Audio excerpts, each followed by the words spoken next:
Hello everyone, आज मैं आपके साथ शेयर करने जा रही हूँ एक बहुत ही लोकप्रिय डिश साबूदाने की खिचड़ी की रेसिपी। आज मैं आपको ऐसे टिप्स बताऊंगी जिससे आप भी नर्म, मुलायम और खिली खिली साबूदाने की खिचड़ी बनाकर रेडी कर सकती हैं। इसके लिए प्लीज़ वीडियो को एंड तक देखिएगा और मेरे चैनल को प्लीज़ ज़्यादा से ज़्यादा लाइक, शेयर और सब्सक्राइब कर दीजिएगा। तो चलें इसे बनाना शुरू करते हैं। खिचड़ी के लिए हमने लिया है 1 कटोरी भीगा हुआ साबूदाना। ये साबूदाना मीडियम साइज़ का है। ये देखिए, साबूदाने 3 तरह के होते हैं, बड़े, मीडियम साइज़ के और छोटे। अगर आप बड़ा साबूदाना ले रही हैं तो उसे ओवरनाइट के लिए भिगा दीजिए, और अगर छोटा साबूदाना ले रही हैं तो उसे आप 2 घंटे के लिए भिगाइएगा। अब इसे भिगाने में भी एक कलाकारी है। इसे भिगाने से पहले आप 3 से 4 बार पानी से अच्छी तरह से वॉश कर लीजिए, और फिर इसे आप जिस कटोरी या कप से नाप कर ले रही हैं, 1 कटोरी ले रही हैं तो पौना कटोरी इसमें पानी ऐड कीजिएगा, और अगर 1 कप साबूदाना लें तो उसे पौना कप पानी से भिगाइएगा। इस हिसाब से आप मेजरमेंट कर लीजिएगा। ये देखिए, ये कितनी अच्छी तरह से सोख हुए हैं। इसे हम इस तरह से देखें, हाथों से अगर दबाएंगे तो ये पूरी तरह से दब जा रहे हैं और इसमें बिल्कुल भी दाना नहीं होना चाहिए। ये देखिए, और जब हम इसकी गोल गोली बनाएंगे, ये देखिए इस तरह से, तो ये पूरी तरह से गोल गोली बन जाएगी। ये देखिए, यदि आप इसे व्रत के लिए बनाकर तैयार कर रही हैं साबूदाने की खिचड़ी को, तो इसमें आप सादे नमक की बजाय सेंधा नमक इस्तेमाल कीजिएगा। सेंधे नमक से इसका टेस्ट भी बहुत अच्छा आता है। इन साबूदानों को हम एक बड़े बाउल में पलट लेंगे। इन्हें हमने 8 घंटे के लिए भिगा कर रख दिया था। अब इसमें हम डालेंगे मूंगफली के दाने। भुने हुए मूंगफली के दानों को आप मिक्सी में डालकर इसके छिलके पहले निकाल लीजिए, फिर मिक्सी में डालकर इसे क्रश कर लीजिए। देखें, हमने इसे मोटा मोटा क्रश कर लिया है। ये इसमें हम डाल देंगे। मूंगफली के दाने इसमें मिलाने से होता यह है कि मूंगफली के दाने साबूदाने की नमी को सोख लेते हैं, उससे साबूदाने की खिचड़ी खिली खिली बनकर रेडी होती है।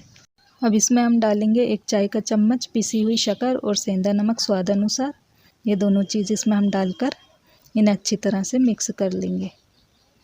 ये देखिए अच्छी तरह से मिक्स हो चुके हैं। अब इसकी हम खिचड़ी बनाना शुरू करते हैं। उसके लिए हमें चाहिए 1 कढ़ाई, और उसमें हम डाल देंगे वेजिटेबल ऑयल 2 चाय के चम्मच के बराबर, और इसे हम गर्म होने देंगे। गैस की फ्लेम को हमने ऑन कर लिया है। इसमें हम डाल देंगे जीरा आधा चाय का चम्मच। जीरे को हम आधा मिनट के लिए चटकने देंगे। देखें, जीरा आधा मिनट के लिए चटक चुका है। अब इसमें डाल देंगे 1 आलू लिया है हमने, बॉइल्ड आलू है, इसके पीस छोटे छोटे काट लिए, वो इसमें डाल लेंगे और इसे फ्राई कर लेंगे। इसके साथ ही हम इसमें डाल देंगे थोड़े से मूंगफली के दाने, और मूंगफली के दानों को भी हम फ्राई कर लेंगे। गैस की फ्लेम को हमें मीडियम पर रखना है। इन्हें हम 2 मिनट के लिए फ्राई कर लेंगे। आलू और मूंगफली के दाने 2 मिनट के लिए फ्राई हो चुके हैं। अब इसमें हम डाल लेंगे 2 हरी मिर्चों को हमने बीच से कट लगाकर बारीक बारीक चॉप कर लिया था, यह डाल देंगे, और 1/4 चाय का चम्मच इसमें डालेंगे काली मिर्च का पाउडर। इन्हें अच्छी तरह से मिक्स करेंगे। इन्हें हम हरी मिर्च और काली मिर्च के पाउडर के साथ आधा मिनट के लिए और भून लेंगे। देखिए, ये आधा मिनट के लिए भून चुके हैं। अब इसमें हम डाल देंगे 1 टमाटर बारीक चॉप किया हुआ। इसके बीज का भाग हमने निकाल दिया था, पानी वाला जो बीज वाला हिस्सा होता है, और इसे चॉप कर लिया था, वो इसमें डाल देंगे हम। और टमाटर को भी हम आधा मिनट के लिए सौटे कर लेंगे। टमाटर आधा मिनट के लिए सौटे हो चुके हैं। अब इसमें हम डाल देंगे साबूदाना डालकर इन्हें अच्छी तरह से मिक्स करेंगे। और इस वक्त हमें गैस की फ्लेम हाई पर रखना है। हाई फ्लेम पे हमें इसे शुरू में पकाना है। हाई फ्लेम पे पकाने से साबूदाने चिपचिपे नहीं होते, वरना अगर हम मीडियम आंच पे पकाएंगे तो ये घुल सकते हैं।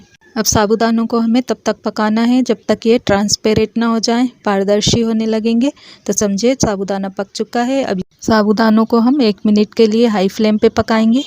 साबूदाना 1 मिनट के लिए पक चुके हैं। अब इसे हम ढक देंगे, और अब गैस की फ्लेम को हमें इस वक्त पर मीडियम पे कर देना है। साबूदाने की खिचड़ी को पकते हुए 2 मिनट हो चुके हैं। अब इसे हम खोलकर चेक कर लेते हैं। जैसे चला लेंगे, ये देखिए ये पककर रेडी हो चुकी है। अब गैस की फ्लेम को हम बंद कर देंगे। देखिए, साबूदाने की खिचड़ी कितनी अच्छी बनकर रेडी हुई है हमारी। अब हम इसमें डाल देंगे 1 नींबू का रस डाल दीजिए, या 1 चाय का चम्मच नींबू का रस इसमें डालकर इसे मिला लीजिए। अब इसमें हम डाल देंगे ढेर सारा बारीक कटा हरा धनिया। इसे मिक्स करेंगे और सर्व करेंगे। ये देखिए, साबूदाने की खिचड़ी कितनी अच्छी नरम, मुलायम और खिली खिली बनकर रेडी हुए। इसे हम एक प्लेट में सर्व कर लेंगे।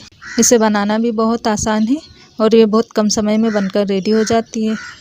तो आप कब बना रही हैं साबूदाने की खिचड़ी? मुझे कमेंट कर ज़रूर बताइएगा कि आपके साबूदाने की खिचड़ी कैसी बनी है। और प्लीज़ वीडियो को ज़्यादा से ज़्यादा लाइक कर दीजिए, शेयर कर दीजिए, सब्सक्राइब कर दीजिए, बेल का आइकन को ज़रूर से प्रेस कर दीजिए ताकि मेरी आने वाली नोटिफिकेशंस वक्त पर आपको मिलती रहे। मिलते हैं अगले वीडियो में एक और रेसिपी के साथ। तब तक के लिए अलविदा। Thanks for watching.